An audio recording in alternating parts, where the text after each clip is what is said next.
हमारा अगला और अंतिम विटामिन है विटामिन के। और इसके बाद हम इसके जुड़े ट्रिक को याद करेंगे कि इसे हम कैसे एक ट्रिक से शॉर्ट में एक ही बार में कैसे हम इसको याद कर पाएंगे। तो ट्रिक से पहले हम विटामिन के को खत्म कर देते हैं। विटामिन के का रासायनिक नाम है फिलोक्विनोन। कौन सा? फिलोक्विनोन नाम है विटामिन के का। विटामिन के में आयरन धातु पाया जाता है। कौन सा? आयरन धातु। विटामिन के की अधिकता से हमारे ब्लड क्लॉटिंग ज़्यादा होने लगता है, अर्थात शरीर के रक्त ज़्यादा जम लेता है जिससे हेमरेज होने लगता है। तो क्वेश्चन पूछा गया था किस विटामिन की कमी से ब्रेन हेमरेज या हेमरेज की घटनाएं बढ़ जाती है? तो विटामिन के की कमी से।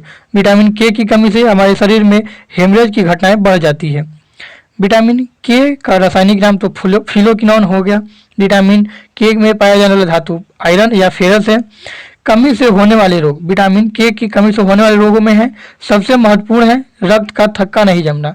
बीपीएससी 66 में पूछा हुआ क्वेश्चन है, रक्त का थक्का नहीं जमना किस विटामिन के कारण से होता है? तो विटामिन के की कमी से। यहाँ एक चीज आपको याद रखना होगा कि रक्त का जो थक्का है यह बहुत सारे कारकों से जमता है। अगर विटामिन में पूछेगा तो विटामिन के हो जाएगा, रक्त के प्लेटलेट्स में पूछेगा या रक्त के रुधिराणु और कण में पूछेगा तो ध्यान रखना है हीमोग्लोबिन हो जाएगा। तो ये इस तरह से आपको याद रखना, सॉरी हीमोग्लोबिन नहीं बल्कि प्लेटलेट्स हो जाएगा। कहीं कहीं दोनों दे देता है हीमोग्लोबिन और प्लेटलेट्स। तो ये भी ध्यान रखना है कि रक्त का थक्का जमाने में कौन सहायक है? तो कहीं कहीं हीमोग्लोबिन और प्लेटलेट्स दोनों देते हैं। दोनों ध्यान में रखना है, प्लेटलेट्स और हीमोग्लोबिन। और विटामिन में पूछेगा तो विटामिन के। ठीक है, अगर विटामिन के हमारे शरीर में नहीं है तो क्या होगा? विटामिन के की कमी से हमारे शरीर में रक्त का थक्का नहीं जमेगा जिसके कारण अत्यधिक रक्तस्राव होता है। अर्थात कहीं अगर शरीर में चोट लगता है और हमारे शरीर में विटामिन के की कमी है तो ब्लड क्लॉट नहीं होगा, ब्लड नहीं जमेगा और अत्यधिक रक्तस्राव हो जाएगा जिससे मृत्यु हो सकती है। इसलिए यह बहुत ही इंपॉर्टेंट है। विटामिन के जो मुख्य स्रोत हैं वह है हरे पत्तेदार सब्जियां, अंडा, यकृत, सब्जी, टमाटर, गोभी, सोयाबीन और आंत के बैक्टीरिया। क्वेश्चन ये पूछा चुका है, ये क्वेश्चन यूपीएससी का पूछा हुआ है, आईएएस का, कि आंत के बैक्टीरिया किसके मुख्य स्रोत हैं? तो विटामिन के। और कुछ देर पहले हमने विटामिन किसके बारे में, विटामिन B9 के बारे में भी मैंने पढ़ा था कि उसके भी मुख्य जो स्रोत हैं वो आंत के बैक्टीरिया है। तो दोनों आपको ध्यान रखना है। इसके कार्य की बात करें तो ब्लड जमाने में सहायक है। यकृत में प्रोथ्रोम्बिन का संश्लेषण अर्थात निर्माण करने में विटामिन के मदद करता है। ध्यान दीजिएगा एक चीज क्या है, जो प्रोथ्रोम्बिन है इसी के कारण ही ब्लड हमारा जमता है और ये बनाता कौन है? लीवर। किसकी सहायता से बनाता है? तो विटामिन के की सहायता से। तो इसकी कार्यप्रणाली आप समझ के रहिएगा कि जो विटामिन के है जो प्रोथ्रोम्बिन का संश्लेषण करता है मिल करके यकृत के द्वारा करवाता है। ठीक है, तो ध्यान रखना है प्रोथ्रोम्बिन का संश्लेषण कौन करता है? तो यकृत करता है। ठीक है, और किसकी सहायता से? तो विटामिन के की सहायता से। तो विटामिन के जो है यकृत में प्रोथ्रोम्बिन का संश्लेषण करने में सहायक होता है, साथ ही रक्त का थक्का जमाने में सहायक होता है। तो ये विटामिन के मुख्य जो भी इसके इफेक्ट थे ये थे। आप इसका स्क्रीनशॉट ले सकते हैं, साथ ही साथ आप खुद का भी एक नोट्स बना सकते हैं। अब रह गया इसके याद करने की बात, तो इसके लिए हम आपको ले चलते हैं फर्स्ट पेज पे, जहाँ पे आप देख पाएंगे इसका टेबल।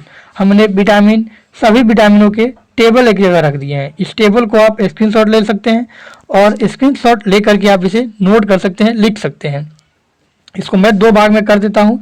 2 भाग इसलिए क्योंकि जो जल में घुलने वाले विटामिन है कौन कौन से, WBC से हमने याद करवाया था। कौन कौन से? W फॉर वाटर, B से विटामिन B और C से विटामिन C, उसको हमने अलग कर दिया है। जैसे विटामिन B देखिए, जल में घुलनशील विटामिन B और उसके सभी प्रकार, साथ ही विटामिन C।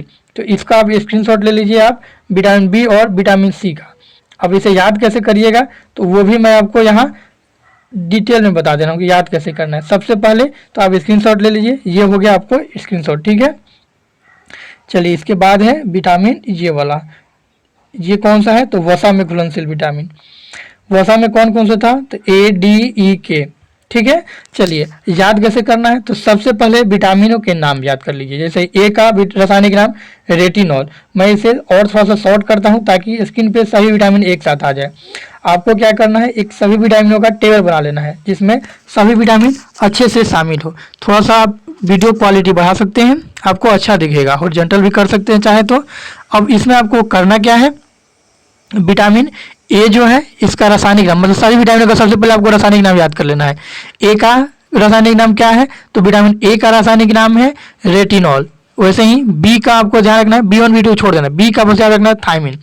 सी का क्या था, एस्कॉर्बिक एसिड। डी का क्या था, कैल्सीफेरॉल। डी का कैल्सीफेरॉल। ई का टेकोफेरॉल। के का फ्लोकिनोन। तो इस तरह से इसका रासायनिक नाम एक साथ याद कर लीजिए। इसके कमी से होने वाले रोग एक साथ याद कीजिए। तो ए की कमी से रतौंधी, ए की कमी से रतौंधी, बी की कमी से बेरी बेरी, बी की कमी से बेरी बेरी, सी की कमी से क्या होता है, एस्कॉर्बी, सी की कमी से एस्कॉर्बी, डी की कमी से सूखा रोग और ऑस्ट्रियोमेलेसिया, डी की कमी से सूखा रोग और ऑस्ट्रियोमेलेसिया जिसमें आ जाएगा आपको रिकेट्स भी, ठीक है। ई की कमी से क्या होता है, जनन क्षमता में कमी हो जाना, और के की कमी से है रक्त का थक्का नहीं बनना। तो ये इसके कमी से होने वाले रोग हैं। इनके क्या क्या कार्य है ये धीरे धीरे आपको याद होगा। जो मुख्य है रासायनिक नाम और कमी से होने वाले रोग, इसको मैंने ट्रिक से याद करवा दिया, एक साथ आप रखेंगे याद हो जाएगा। इसका एक टेबल आप बना करके, या इसी तरह जो आपको टेबल स्क्रीन पर दिख रहा है, इसको आप बना करके क्या कर सकते हैं, आप अपने टेबल या स्टडी टेबल पे लगा सकते हैं, जिससे आपको फायदा हो क्या होगा कि आपको रोज रोज देख करके ऐसे भी याद हो जाएगा। एक कंफ्यूजिंग है थोड़ा सा, याद करने में टाइम लगेगा, घबराइए नहीं, 4-5 बार पढ़िएगा या वीडियो को ही देखिएगा 4-5 बार, आपको पक्का याद हो जाएगा। साथ ही आप इसका एक टेबल जरूर बना लें, ठीक है। मैं इसको हॉरिजॉन्टल करके देखता हूँ, आप थोड़ा सा इसको चेंज करके कि थोड़ा सा और ये क्लियर आ जाए। चलिए, अगर और क्लियर दिख रहा है तो आप इस तरह से इसको क्या कर सकते हैं, स्क्रीनशॉट एक और इस तरह से ले सकते हैं। तो इस क्लास में इतना ही, मिलेंगे आपको नेक्स्ट क्लास में। आपको ये मेरा प्रयास कैसा लगा जरूर बताइएगा। साथ ही आपको एक और काम कर सकते हैं कि पहले मेन जो विटामिन है उसको याद कर लेना है, जैसे विटामिन ए, डी, ई, के, बी, और विटामिन बी के जो टाइप है, टाइप को बाद में याद करिए, लेकिन पहले ए, बी, सी, डी, ई, के, इस तरह से आपको याद कर लेना है। उसके बाद बी के टाइप और डी के टाइप आपको याद करना है। तो इस तरह से थोड़ा सा बांट करके पोर्शन वाइज करिएगा तो याद हो जाएगा।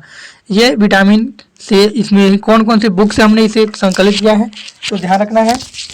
इसमें आपको घटना चक्र का साइंस की बुक, उससे पूछे गए सभी क्वेश्चन से हमने संग्रह किया, लुसेंट की साइंस की बुक, साथ ही अन्य जो क्लासेज हैं उन सबकी साइंस की बुक का हमने संग्रह करते हुए, एनसीईआरटी संग्रह सबका संग्रह करते हुए हमने इस वीडियो को बनाया। आपको ये वीडियो कैसा लगा जरूर बताइएगा। मिलते हैं अगले क्लास में। साथ ही बीपीएससी के लिए अन्य सब्जेक्ट के भी क्लासेज हमारे द्वारा चलाए जाने हैं, उन सबको आप जरूर ज्वाइन करें। Thanks for watching. मिलते हैं नेक्स्ट क्लास में। जय हिंद।